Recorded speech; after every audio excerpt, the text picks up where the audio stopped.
Shaw. Welcome. Today we're going to make a mushroom and black rice Asian taco. It will be fantastic, quick, and easy. The first thing we need to make is our miso sauce. It's really simple. There seems like there's a lot of ingredients, but most of these things you'll have in your pantry. I am going to add 3 whole garlic cloves and then also 1/4 cup of rice wine vinegar. We're also going to add some fresh parsley and let all of that pulse together. See, I put this on here, give that a couple pulses.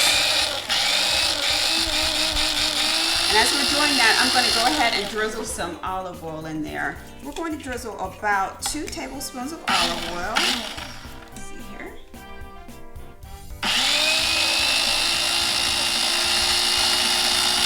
It's about 2 tablespoons. Get that all mixed up really well. And then I'm going to take the lid off and go ahead and add some of my other ingredients. You'll need 2 tablespoons of miso. Miso is what that ingredient when you go to Japanese restaurants and you're kind of trying to figure out what that soup is all about and what that extra flavor is. That's miso, and I love the taste of it. I sometimes use it to make a miso soup.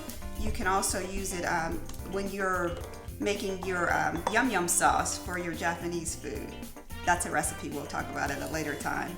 So I'm going to 2 tablespoons of the miso, 1 tablespoon of agave. Now you can use agave nectar. We always have this around the house, but if you don't have agave nectar, go ahead and use honey in place of the agave.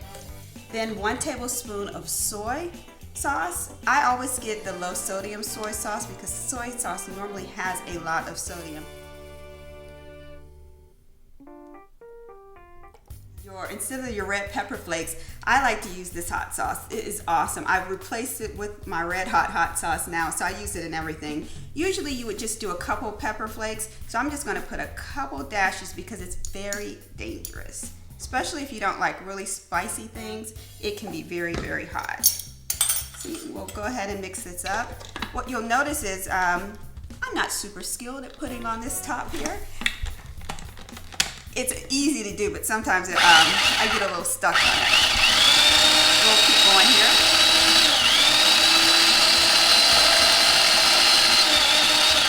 All right, one last ingredient. The only thing I love to make sure that I have fresh lemons, fresh limes, fresh oranges when I'm making things instead of using lemon, lime, or orange juice. So I just cut orange in half, and you need about 3 tablespoons of orange juice, and you can use a juicer if you'd like, or you can just go ahead and squeeze the orange juice into the pulser here, the food processor. That's more the appropriate name for it. We're going to mix this up one more time.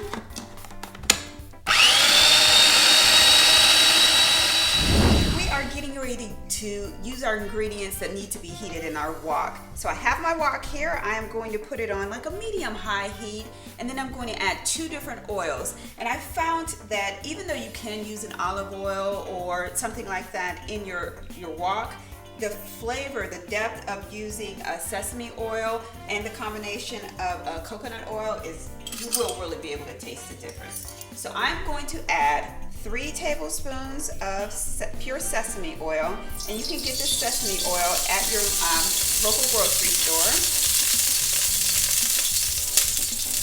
And be careful, you may not want to have small children around when you're cooking this. I found this recipe on the internet. Great place to always find a recipe, and I'm sure some of you may know, but I'm a vegetarian, actually a pescatarian, so every once in a while I'll sneak a little salmon in or some shrimp, but the majority of the time I just eat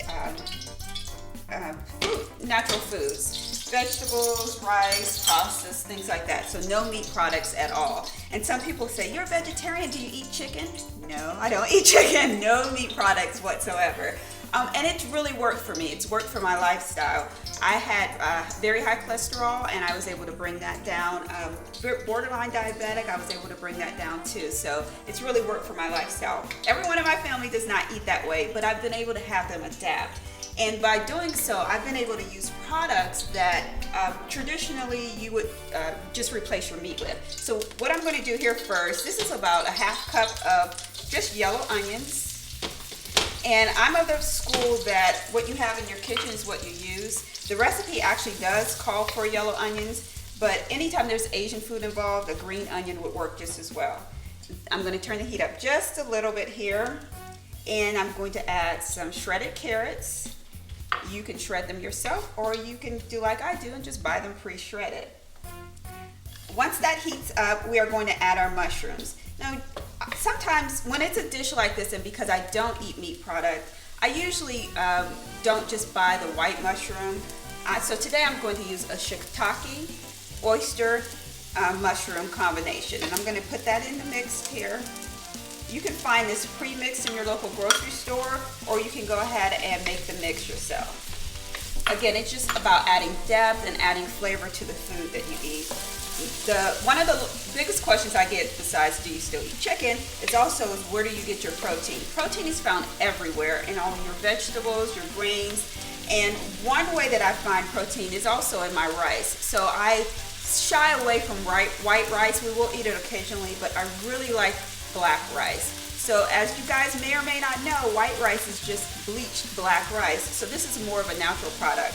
With 1/4 cup of this rice, you will get actually 4 grams of protein. So throughout the day, your protein, it starts to add up. This is 2 cups of water, 1 cup of black rice, and I'm just going to use half of this in the mix. What's really cool about this is sometimes you can fake your family out and they just see the brown and they think that it's meat. It's not. Often I'll be nice and make a little bit of ground meat on the side, but most of the time they're flexible. They'll eat what I cook. You see that just stirring up here, all nice, natural. I'm going to give that a few minutes, and then we'll start to assemble our tacos.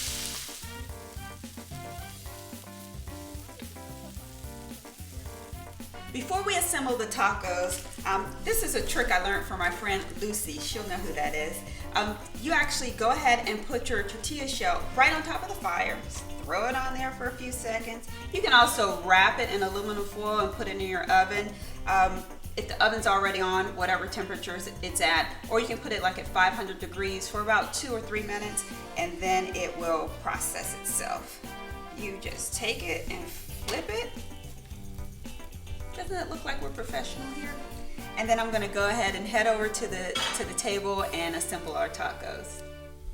Okay, we're going to go ahead and assemble them. I'm going to put just a little extra pinch of salt on here, just to taste, and this is sea salt. I normally don't buy regular salt at all, so we use a lot of kosher salt and sea salt in the home. And I'm going to assemble our street tacos. I will go ahead and add the mixture that we made on the stove here, just gently down the middle. I'm a huge avocado fan now. Didn't like them for a while, but the more you start to use them on different recipes, I'm sure you'll become a fan. They're great. I've already took the pit out. I'm just going to slice a little bit of avocado up here and lay that in the middle. And then for that wonderful miso sauce, just drizzle this on top. And you can do anything you want with it. So you can add shredded cabbage, like red shredded cabbage is something we use a lot. You can put some fresh green onions on there. I'm going to actually go ahead and add some parsley. 1, because it's pretty, and 2, because it tastes good. And if you want a little more heat, you can go ahead and add some more of this hot sauce. And there you have the taco. I'm so excited to taste the recipe. Wish you guys could have some with me. Here. I have to thank Sprouted Kitchen. I found this recipe on their website. It's an awesome website, and they have a lot of vegetarian dishes there.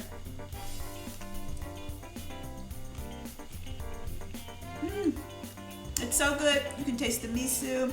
You can taste the fresh parsley, the flat leaf parsley that I used. Really great recipe, and your family will not miss the meat. Thank you so much for joining me.